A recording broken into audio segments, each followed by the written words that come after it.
Hello, people. Good morning or good afternoon. Another beautiful day. Yeah. Hope your five senses work. Health and strength is good or excellent. What? What's up, gamers? All right. What I got for you? Oh, what's up, Steam Deck fans? What's up, portable PC fans? All right. What I got for you? Okay. Says here, Lemonade is an attempt to continue on the Nintendo 3DS emulator. While Nintendo took down the Nintendo Switch emulator Yuzu, the collateral damage was the Nintendo 3D emulator Citra, which was also taken offline, but Lemonade is an attempt to keep it going. They don't directly mention Citra, probably through fear of it getting nuked from orbit, and instead refer to it as an original base, as mentioned on their website. Lemonade was started after the base, a previous Nintendo 3D emulator was discontinued. The Lemonade project was created to continue the work of Base, fixing its issue and improving its performance and compatibility. Most recently, Lemonade Project put out a second initial release, which had initial support for Linux, Mac OS, and Windows, along with cleaning up a few issues. The Linux version is available as an easy app image. There is no doubt the other attempt to continue Citra, like the multiple that are currently trying to continue Yuzu, like Suyu, although Suyu already had an issue where GitLab took it down, so now they self-host their own Git for it. Perhaps this one will stick around, maybe it won't, but for now, maybe worth keeping an eye on. You're an emulator for fan wanting to play some classic Nintendo 3DS games. Look, Nintendo themselves use emulators, okay? Nintendo themselves use emulators. The Virtual Console was an emulator, okay? And that emulator was like a hard drive, a bookstore, your library, your cave, your bunker, your archive for your video games. Nintendo themselves use an emulator when it comes to porting, when it comes to playing classic games from other console onto the Nintendo Switch. So okay, so for them to go after Yuzu, it makes them look like hypocrites. Okay, yeah. Anyway, what else I got? So that's how people need to come at them. Like, wait a minute, you're using an emulator, so why are you going after other people? That's how you need to. That's how people need to go at Nintendo over this, because they're being hypocritical about it. Okay. Anyway, says here, Screenbound is a platformer where you play 2D and 3D together. It says here, an upcoming game from Crescent Moon, and those games in Screenbound, and it really does look interesting for blending together 2D and 3D. They say Screenbound is a game about being distracted but totally in control, and are claiming it's a 5D game since you have a quantum boy toy that transports you into a weird delusional space that occupies 5D equal 2D plus 3D. Now you've heard developer use 2D, 3D, 2.5D, 4D, and so on, but 5D? Question mark. Okay then. Well, it does look genuinely interesting, at least, so let them have it. Yeah, Screenbound. Anyway, what else we got? Say, whoops.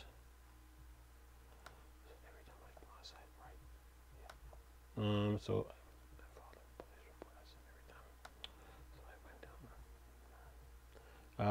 Superstar strategy game is a turn-based tactical RPG you can play with or against friends.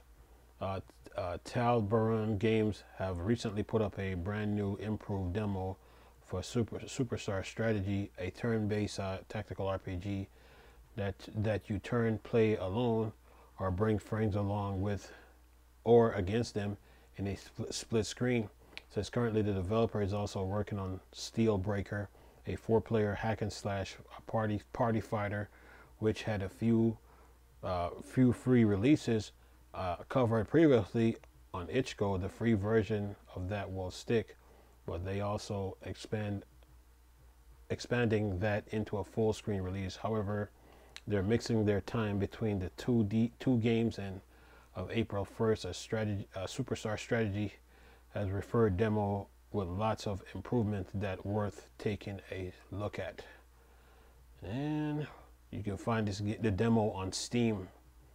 You got plan your move, archive your goals, strategic mystery with unit skills, draft your elite army, solo adventure, exploit the battlefield terrain, and level up your troops into battle. And it's called Strategy Superstar. All right, next game. So what we got here. Keep pushing here, keep moving. I know you guys were like, what? How come you didn't put out? I was supposed to put the news out for yesterday, but I'll do it all with today's news. So anyway, okay, Stop Killing Games, a new campaign to stop developers making games unplayable. We've been there, right? You paid for a game. It requires an active internet connection, and a couple of years later, the publisher decides they're done with it and shut it down, leaving you with a broken game. Annoying, very annoying. It repeatedly happens. Most AAA publishers that do it, and their games are often quite expensive too. One of the most recent, The Crew from Ubisoft, a game that until late December, late last year, cost $20.25. The developer at Ubisoft, Ivory Tower, announced on December 14 that as of March 31st, 2024, the server would be shut down, and so it will no longer be playable for anyone. The Crew 2 is still online, and Ubisoft are about to launch the Crew Motorface on Steam April 18th. So now YouTuber Ross Scott of A Cursed Farm has launched a Stop Killing Game campaign to try and better highlight the issue. As noted on the campaign website, an increasing number of video games are sold as good, but designed to be completely unplayable for anyone. As soon as support ends, the legality of practice is untested worldwide, and many governments do not have a clear law regarding these actions. It is our goal to have authority examine this behavior, and hopefully it ends it, as it is an assault on both consumer rights and preservation of media. We're pursuing this in two ways. And say it's definitely interesting and often frustrating issue, especially for games that could seemingly continue let you play offline without too much trouble. It is a complicated issue though, and the campaign might not end up going anywhere, but it's certainly going to be interesting to watch. I mean, yeah, I mean, there's some live service games that that should have they should have let you play it online. Like, I mean, offline. For instance, like I think it was Final Fantasy Online on the PlayStation 3. You know, Square Enix should have let the PlayStation 3 players play that game, that version of the game on PlayStation 3 only. And for people that are that have the PlayStation 4 or PlayStation 5, they can continue playing the game. Continue playing the game online with updates. That's what they should have done. The same could be said for like Call of Duty Warzone. The same could be said for like what's that? Call of Duty Modern Warfare 1, 2, Modern Warfare 4, Modern Warfare 2, and Modern Warfare 3. They should have let you play offline against the computer, against bots, like on the PS3 360. There's a whole bunch of them. The same could be said for the Avengers. I could keep going down the list, but anyway, let me keep pushing here. See what I got. Okay, let's see. Cozy Space Survivor is a sweet time survival roguelike space. All right, roguelike in space. All right. Says here, Cozy Space Survivor is a sweet time survival roguelite. I said light in space. Cozy Space Survivor is an upcoming simple cozy time survival roguelite in space, a game for people who don't have all that much free time. The developer said they were inspired by the likes of Vampire Survivor for general simple gameplay, Binding Isaac for physicality of bullets, and Halls of Torment for adding quests to a Vampire Survivor like Fallout for the story summary at the end of the game, and Into the Breach for the little NPC dialogue text, which had so much atmosphere. And so they've blended all the basic ideas into a simple but sweet package with cozy space survivor. About it, explore a colorful, tiny universe, help its cute inhabitants solve their problems, use unsatisfying weapons to defend you and your friends against hordes of quirk enemies. You can focus on controlling your ship while shooting happen automatically. There are unique landmarks to discover, and enemies leave experience points for level up to gain new skills. In addition, you can mine chocolate asteroids to unlock permanent upgrades. Anyway, let's see, what's this game called? Cozy Space Survivor, and this the demo is on Steam, and it says which has native Linux support, made with Godot engine. All right, next game. Keep pushing here. See, yeah, like Chris. Yeah, where's the news at? I'm coming. I'm trying. Anyway, let's see what we got. What else we got? Linux Mint. Linux Mint 22 moves to Pipewire, will ship newer kernel after release. For you Linux Mint users, says some good news coming out of the camp of Linux Mint, as the upcoming release of Linux Mint is said to be quite a good one for bringing it up to standard like other distribution on newer tech. Announced in the blog, Linux Clement Lefebvre mentioned various improvements coming, like better localization support, which will also use less disk space. Language you don't pick will now properly be removed, and the ISO will also have English, German, Spanish, French, Russian, Portuguese, Dutch, and Italian, requiring no extra download for use. It says some big for the audio fans is that Linux Mint will also finally swap over Pipewire as the default sound server. The software source tool will feature support for a new DEB 822 format, and the next version of PIX, their image viewer, will support JLX image. No, wait a minute, JXL image. Sorry about that. Linux Mint. All right. Now, so yeah, you got to keep it. You got to when it comes to these computer these Linux distros, some of them in order to continue using them, like take me for instance. I'm using Linux. I'm using Ubuntu 18.4, but 18.4 only works on architecture 386. I mean, I still get some updates, but not all the updates.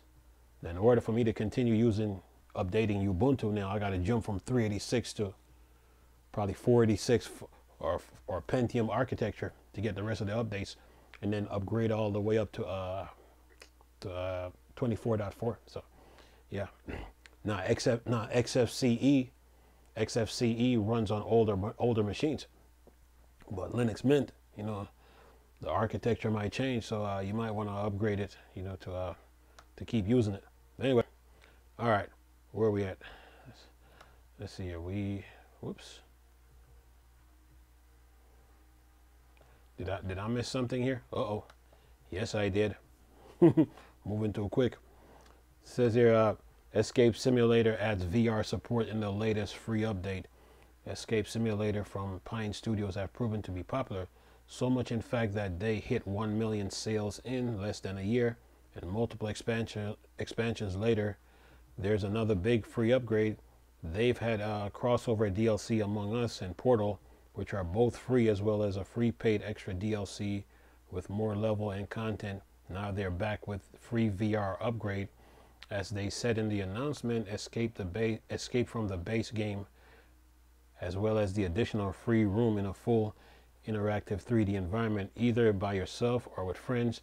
Throw items to each other has ever felt so real. You can even team up with players who players who don't have VR, which is a nice feature. Take much all of this work. They said they actually rebuilt the game from scratch for the VR version. However, the price will be increasing after April 14th, so pick it up now. We'll get you it cheaper with all the updates.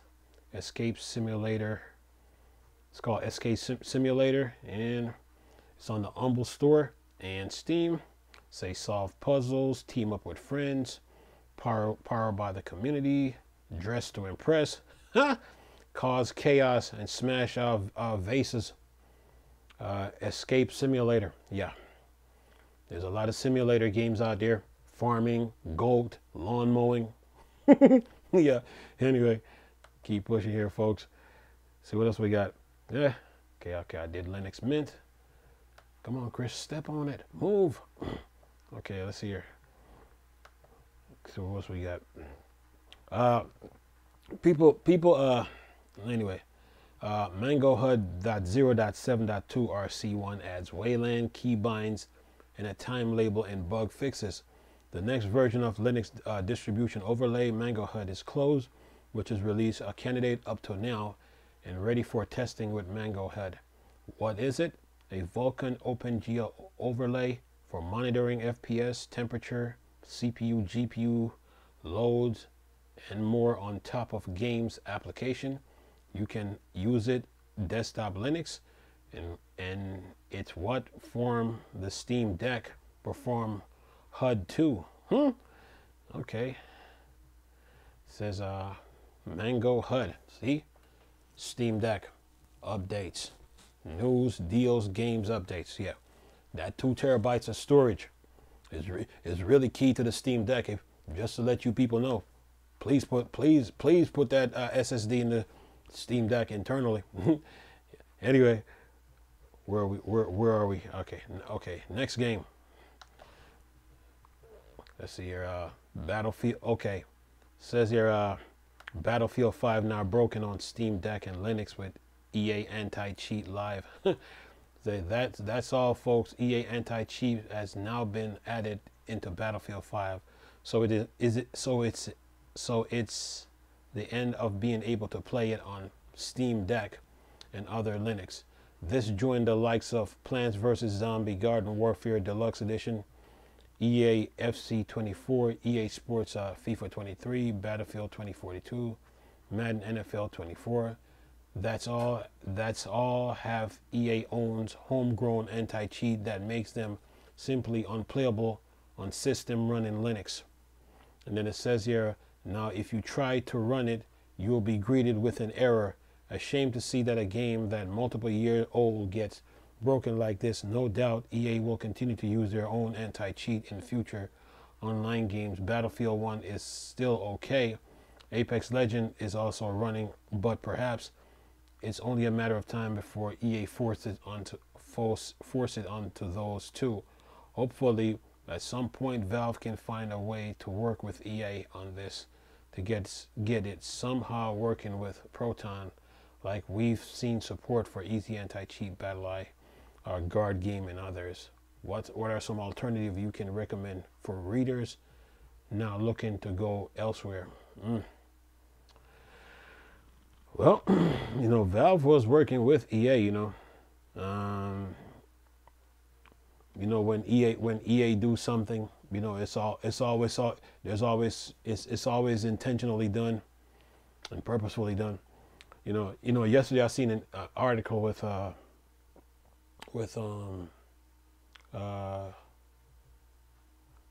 think it was Tech for Gamers, and they were talking about Anthem, and from what I'm getting from the article, I think EA, is holding BioWare, holding back BioWare.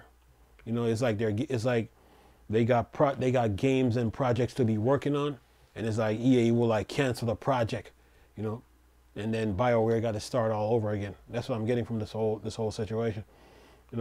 They got Dragon Age, Anthem, and Mass Effect to work on, but every time BioWare try to make a move, EA always get in the way of, of progress. Anyway, listen to this. Magic Logic Puzzler Beat and Path has a demo live now. Beat and Path. Says Beat and Path is a game that sees you combine together your creative and logic creative machine to play much. It looks wonderful, and there's now a demo available. It has native Linux support from Bitter Cutter Studio Inc., who previously made Groove Gunner, Balloonatic. In it, you generate a direct shift combined signal and node by writing a component and instruments together, so solve and create a wide variety of music machines. So like a music Zachtronic, like perhaps maybe a little there. Check out previous trailer. It's called Beat and Path, and you can find this on Steam. All right, what else we got? Whew. Well, we moving around here. Okay, let's see. I got one more piece of news to do after this one. It says says here more security issues in Xorg and Xwayland, and new release live. Back in January, we had some security issues involved both X.org, Xwayland, and here we are with a few more, and so there's new versions available for both. The announcement came Wednesday, April 3rd, with 4 issues in X.org, of which affected Xwayland. You can see the detail in each issue, issues in the mailing list announcement. The issues are noted, and it says here they got a CVE 24.3.1080 heap buffer overread data leak, CVE 24.31.081 heap buffer overread data leak, and CVE 2024.3.1082 heap buffer overread data leak, and proc app Drake the return data for the amount of data returned to the client. And then there's the other CVE 24.31.083 use the free proc render add GILF, the proc render function called the allocate function store in new GILF sent by new client to X server. And yeah, and then it says additional improvements. It provides way to disable byte swap client by command line flag or config option. This allows to turn off byte swapping code that has been a source of security problem lately. And then it says the release contained 3 security fixes, actually applies to Xwayland support in today's security. Additionally, it contains a couple of other fixes: a copy/paste error in device state, notify event, and a fix-up enable button with pointer gestures for backwards compatibility with legacy X11 clients.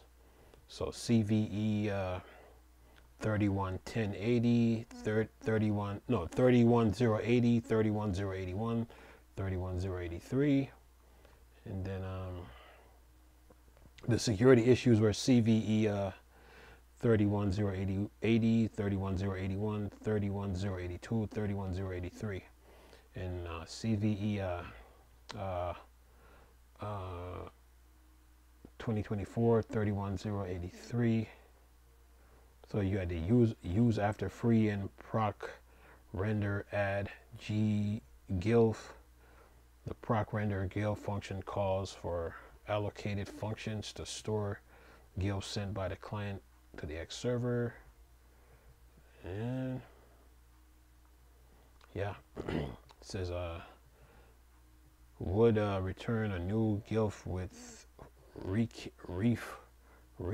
ref count. Yeah, so Xwayland, Xorg got some updates, that's for sure. Anyway, what's the next piece of news I got here?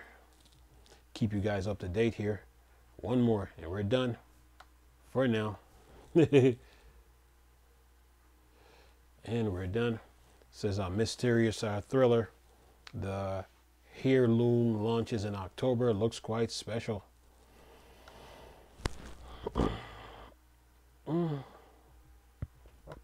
Mysterious thriller adventure. The Heirloom launches in October. Looks quite special. Here's an upcoming mysterious thriller adventure that looks quite special.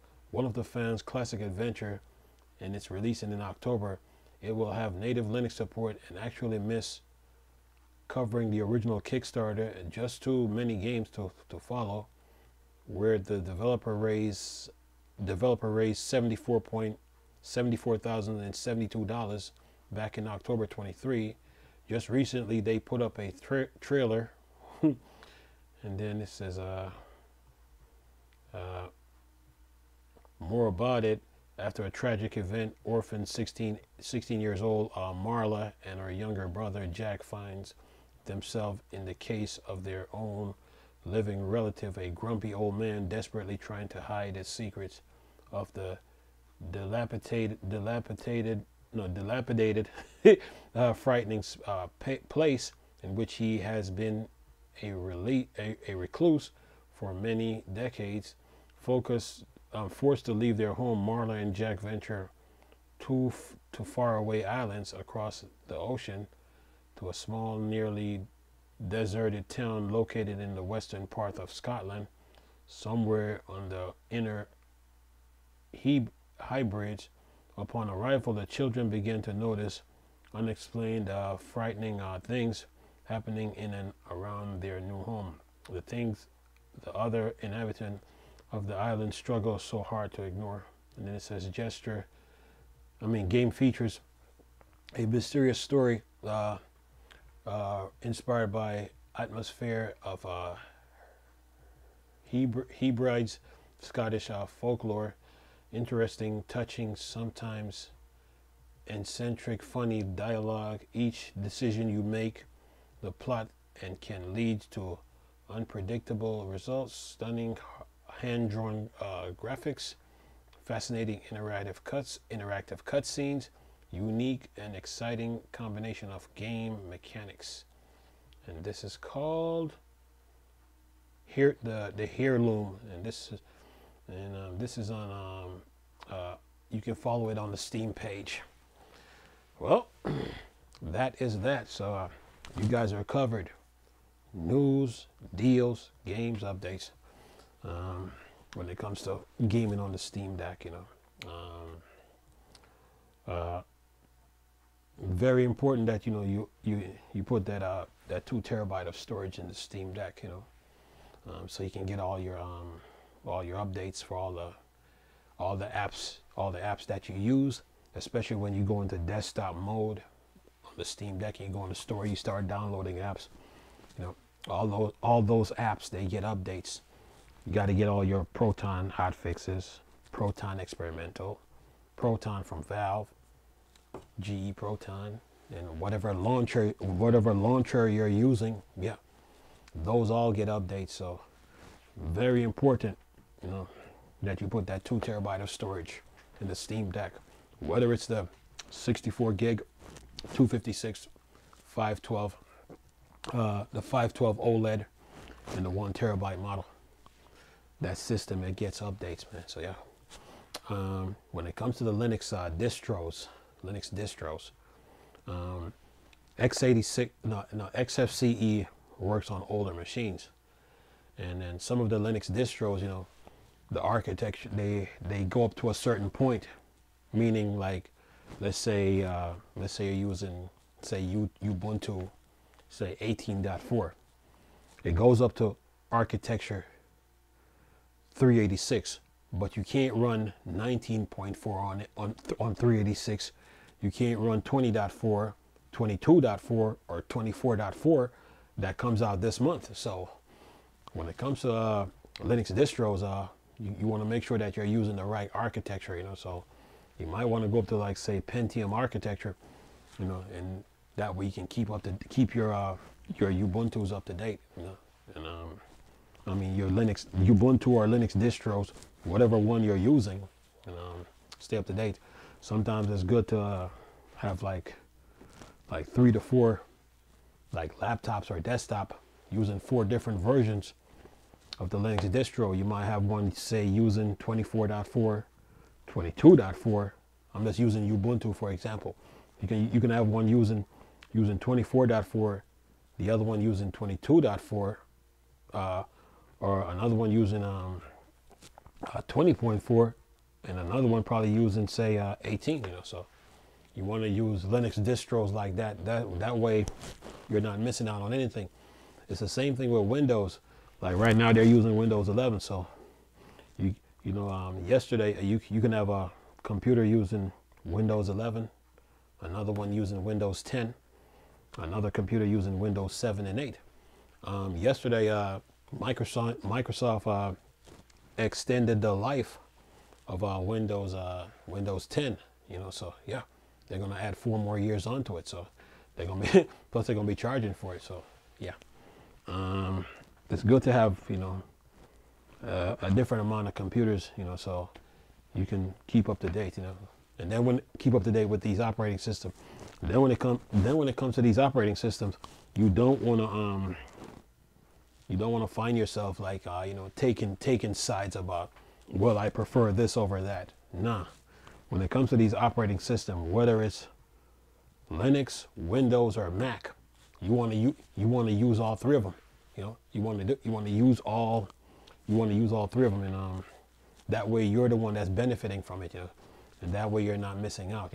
So when it comes to this tech stuff, man, always use all 3 operating systems, and use all the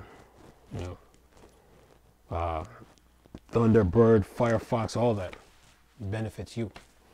But other than that, man, you Steam Deck fans are good, man. I think Amazon is having a spring sale. I think it ends probably this week or something, or probably next week. So you can check them out, see what they're up to. But the Steam Deck, since it's a portable, it's a computer in portable PC form, which means that you can go on the desktop. Every app in the Steam Deck store, in that store, the App Store, every app is getting updates every day. So yeah, that 2 terabytes of storage is really important to the Steam Deck. So yeah, it's good to change it. But other than that, yeah, you guys are good. Games are being sorted to add on top of that list, ever-growing list. Games coming in.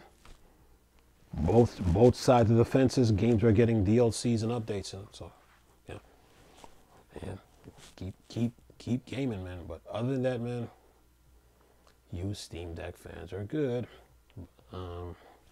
Summer sale is coming up. I mean, there's I think Sony, Microsoft is doing.